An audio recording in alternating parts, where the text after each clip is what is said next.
तो चलिए अब खबरें विस्तार से। प्रधानमंत्री मोदी मुख्यमंत्रियों के साथ बैठक करेंगे। ये बैठक 16 और 17 जून को वीडियो कॉन्फ्रेंसिंग के जरिए होगी। तो कोरोना काल के बीच एक बार फिर प्रधानमंत्री मोदी मुख्यमंत्रियों के साथ बैठक करने जा रहे हैं। बैठक की तारीख तय हो गई है, 16 और 17 जून को यह बैठक होगी। वीडियो कॉन्फ्रेंसिंग के जरिए यह बैठक होगी। बैठक में अनलॉक 1.0 पर चर्चा होगी। 16 जून को 21 राज्यों और केंद्र शासित प्रदेशों के साथ बैठक होगी। वहीं अगर 17 जून की बात करें तो 17 जून को 15 राज्यों और केंद्र शासित प्रदेशों के साथ प्रधानमंत्री मोदी बैठक करेंगे।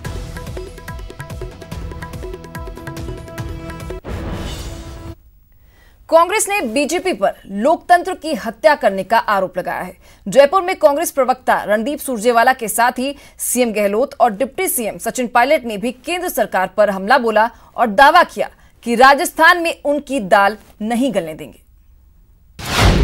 कांग्रेस का बीजेपी पर करारा वार।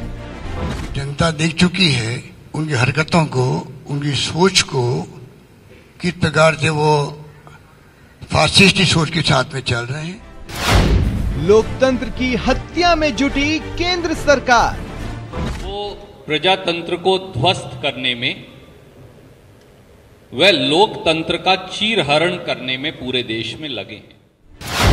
मरुधरा में एमपी वाला गेम नहीं चलने देंगे।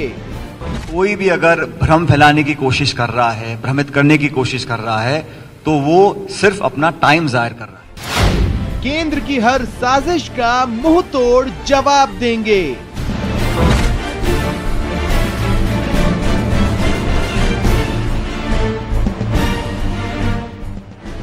उन्नीस जून को होने वाले राज्यसभा के रण को लेकर मरुधरा में सियासी पारा परवान चढ़ चुका है। पिछले 2 दिनों से विधायकों की खरीद फरोख्त का आरोप लगा रही कांग्रेस ने एक बार फिर बीजेपी पर करारा प्रहार किया। जयपुर में आयोजित प्रेस कॉन्फ्रेंस में सबसे पहला वार किया कांग्रेस प्रवक्ता रणदीप सुरजेवाला ने। उन्होंने कहा कि मोदी शाह की जोड़ी पूरे देश में लोकतंत्र को ध्वस्त करने में जुटी हुई है। उन्होंने कहा कि जहां एक ओर पूरा देश कोरोना के संकट से जूझ रहा है, वहीं बीजेपी लोकतंत्र का चीरहरण करने में लगी है। आज जब पूरा देश कोरोना वायरस से लड़ रहा है, तो भारतीय जनता पार्टी का नेतृत्व प्रधानमंत्री श्री नरेंद्र मोदी जी और अमित शाह जी की जोड़ी वो प्रजातंत्र को ध्वस्त करने में, वह लोकतंत्र का चीरहरण करने में पूरे देश में लगे हैं। प्रजातांत्रिक मर्यादाओं, परंपराओं और संस्कारों, उनको पूरी तरह से पूरे देश में रोंद रहा भारतीय जनता पार्टी का नेतृत्व सत्ता हथियाने के लिए किसी हद तक भी गिर सकता है, ये बार बार पूरे देश में साबित हुआ। उसके बाद अपने चिरपरिचित अंदाज में सीएम अशोक गहलोत ने मोर्चा खोला और कहा कि राज्यसभा चुनाव 2 महीने पहले हो सकते थे, लेकिन विधायकों की खरीद फरोख्त के लिए इसमें देर की गई। गहलोत ने कहा कि मोदी जी कहते हैं कि भारत को कांग्रेस मुक्त बनाएंगे, लेकिन उन्हें ये पता नहीं कि कांग्रेस देश के कण कण में है। इस प्रकार डेमोक्रेसी की हत्या हो रही देश के अंदर, नरेंद्र मोदी जी हो या अमित शाह जी हो, पूरा देश जानता है 2 लोग फैसले कर रहे हैं पूरे देश के अंदर, जो डेमोक्रेसी में अच्छी परंपरा नहीं है। लगे रहे कैसे सरकार टॉपल करने में पूरी ताकत झोंक दो, पूरी ताकत झोंकी गई।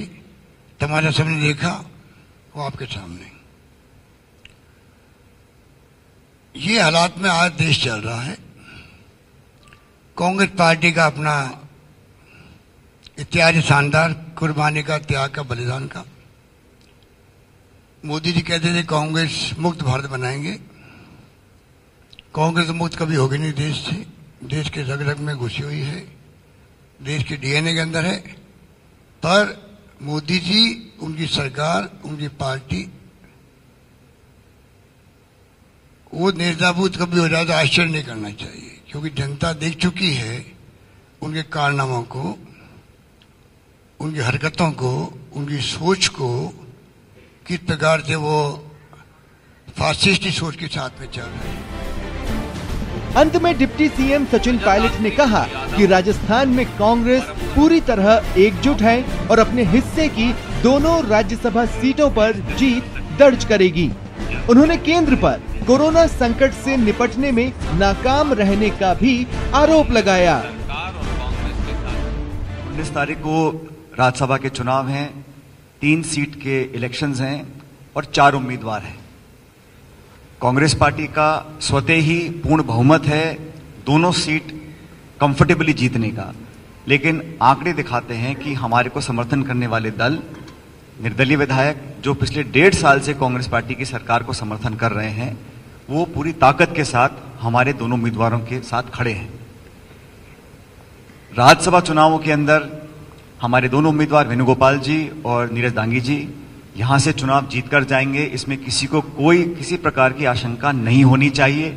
मैंने कल भी इस बात को कहा, कोई भी अगर भ्रम फैलाने की कोशिश कर रहा है, भ्रमित करने की कोशिश कर रहा है, तो वो सिर्फ अपना टाइम जाहिर कर रहा है।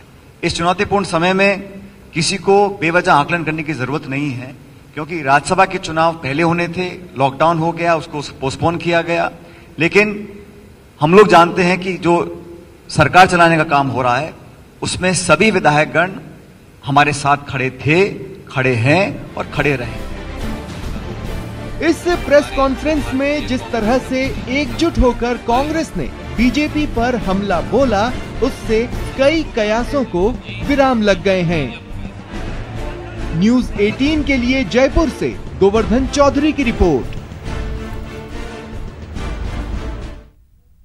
तो वहीं कांग्रेस के वार के बाद बीजेपी ने पलटवार किया। बीजेपी प्रदेशाध्यक्ष पूनिया ने कहा कि सीएम की पहल पर कांग्रेस पॉलिटिकल ड्रामा कर रही है, साथ ही खरीद फरोख्त के आरोप को बेबुनियाद बताया। आपने जो आरोप लगाए, आप में ईमान बचा तो आरोप बताएं, जनता के सामने उजागर करें। एक बार सुना, 2 बार सुना, लेकिन बार बार नहीं सुनेंगे। हमारे लिए भी आपने जिस तरीके की मानहानि की है, हमारे लिए भी कानूनी रास्ते खुले हैं। कई दिनों से राजस्थान में मुख्यमंत्री जी की पहल पर एक पॉलिटिकल ड्रामा चल रहा है और इसके सूत्रधार खुद मुख्यमंत्री जी हैं। प्रसंग राज्यसभा के चुनाव का है और पिछले कई दिनों से अनेक बार अनर्गल सी बातें एक जिम्मेवार पद पर बैठे हुए व्यक्ति ने की हैं। लेकिन जिस दिन से सरकार गठित हुई, आपको अच्छे से ध्यान होगा, मुख्यमंत्री का शपथ ग्रहण था राज्यपाल भवन में, राजभवन में। वहां पर नारे किस किस्म से लगे थे, आपको अच्छे तरीके से ध्यान होगा। सरकार के अंतर्कलह की, विग्रह की शुरुआत वहीं से होती है। मंत्रिमंडल के गठन में झगड़ा हुआ, सचिवालय में कमरों के लिए झगड़ा हुआ और पिछले 1.5 साल से ये सरकार अंतर्कलह की, अंतर्विरोध की, झगड़े की शिकार रही। 1.5 बरस में अशोक गहलोत की सरकार ने राजस्थान में लूट और झूठ के अलावा कुछ नहीं किया। तो वहीं बीजेपी के कई और नेताओं ने भी कांग्रेस पर हमला बोला है और कहा कि सत्ता में बैठी कांग्रेस पार्टी अभी घबराई हुई है। लगाया गया कि राजस्थान में हॉर्स ट्रेडिंग होने की संभावना है। राजस्थान में विधायकों को ऑफर दिए जा रहे हैं। जब भारतीय जनता पार्टी के मित्रों ने प्रश्न किया कि आप नाम बताएं कि किसको ऑफर दिया गया है, उन्होंने कहा कि राजस्थान के विधायकों को 35 करोड़ रुपए का ऑफर दिया जा रहा है। मैं आप सब मित्रों के माध्यम से प्रश्न करना चाहता हूं कि माननीय मुख्यमंत्री जी, आप नाम बताओ कि किस विधायक को ऑफर दिया गया था। आप ये नाम तो इसलिए नहीं बता पाओगे क्योंकि ऐसा कोई ऑफर किसी ने दिया ही नहीं था। राजस्थान के अंदर कांग्रेस से ना तो सरकार चल रही है, ना ही पार्टी।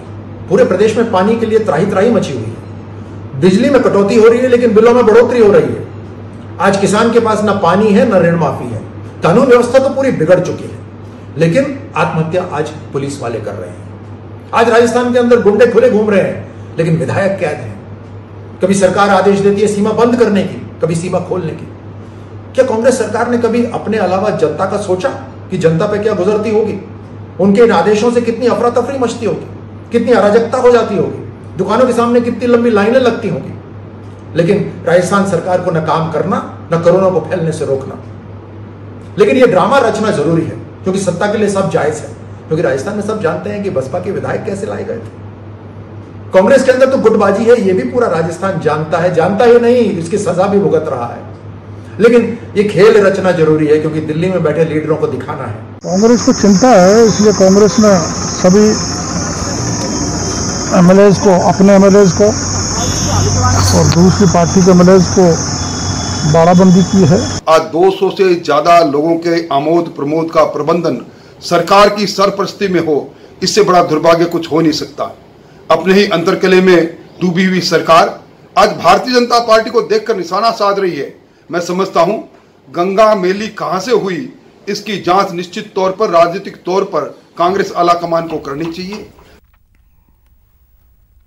खबरों में आगे बढ़ने से पहले एक खास जानकारी आपको देते हैं। आज रात 10:30 बजे देखिए राजस्थान में राज्यसभा के रण के कारणों पर 360 डिग्री रिपोर्ट।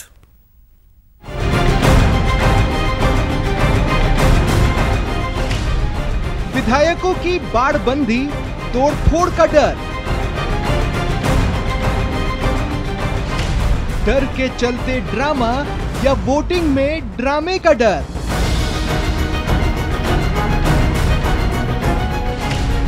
गिनती बचे गिनती बढ़े, दोनों की है आफत।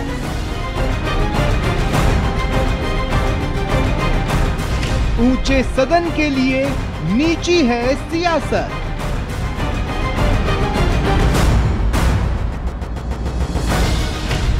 राजस्थान में रण के कारण पर 360 डिग्री रिपोर्ट सिर्फ न्यूज़ 18 राजस्थान पर।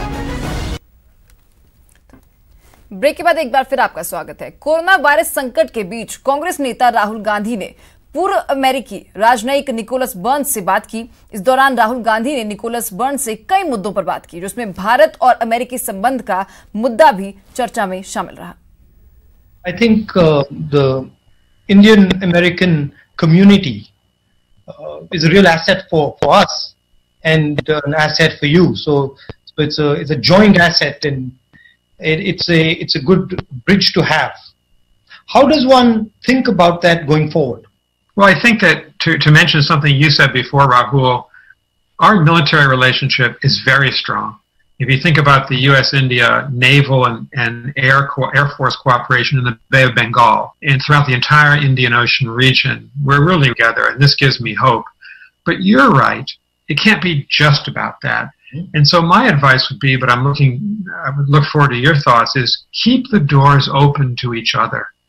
Lower the restrictions on the movement of peoples between the two countries. I think H-1B visas, where a lot of university, high-tech Indian business people come to the United States on H-1B visas, they've been severely limited in recent years. We simply don't have enough engineers in the United States to run our economy, and India can supply many of those engineers. I'd keep the barriers low. I would encourage the movement of people, encourage university exchanges, and certainly encourage us to be working together on democracy promotion around the world, on science, on public health issues. If there's another pandemic in our future, and there most likely is, of some sort, our two countries could be doing a lot more together in terms of vaccine for poorer members of our society. I'd like to see our relationship go in that direction as well. तो वहीं BJP नेता शाहनवाज हुसैन ने राहुल गांधी पर पलटवार करते हुए कहा कि राहुल गांधी ने भारत की छवि खराब करने का काम किया है। भारत में सर्वधर्म संभाव है और भारत में जितनी एकता है, दुनिया में उसकी मिसाल नहीं। कांग्रेस के नेता राहुल गांधी कब तक इस तरह भारत को बदनाम करते रहेंगे? कोरोना के दौर में वो कई विदेशियों से बातचीत करते हैं। निकोलस बर्न्स से बातचीत करते हुए जिस तरह का उन्होंने संदेश दिया है, इससे भारत की छवि को खराब करने का काम किया है। ये कह देना कि भारत में इंटॉलरेंस बढ़ रहा है, भारत में सहिष्णुता खत्म हो गई है, इस तरह का संदेश उनके जरिए देना, वो भी एक विदेशी निकोलस बर्न को, इनके जरिए तो गलत संदेश जाएगा, लेकिन पूरे दुनिया में इससे गलत संदेश गया है। आज भी भारत में सर्वधर्म संभाव है, आज भी भारत में जितनी एकता है दुनिया में उसकी कोई मिसाल नहीं। और फिर ये तुलना करना कि अमेरिका में जिस तरह गोरे और कालों के बीच में जो तनाव है उसकी तुलना भारत से कर देना, ये दुर्भाग्यपूर्ण है। राहुल गांधी जी को माफी मांगनी चाहिए, अपने देश को इस तरह से बदनाम नहीं करना चाहिए। जिस तरह की भाषा उन्होंने बोली है उससे पूरे देश की छवि को उन्होंने खराब किया है। कोरोना से दिल्ली की लगातार खराब हो रही हालत पर आज सुप्रीम कोर्ट में सुनवाई हुई, जिसमें सुप्रीम कोर्ट ने दिल्ली के हालात पर चिंता जताई और केजरीवाल सरकार को फटकार लगाते हुए कई सवाल किए।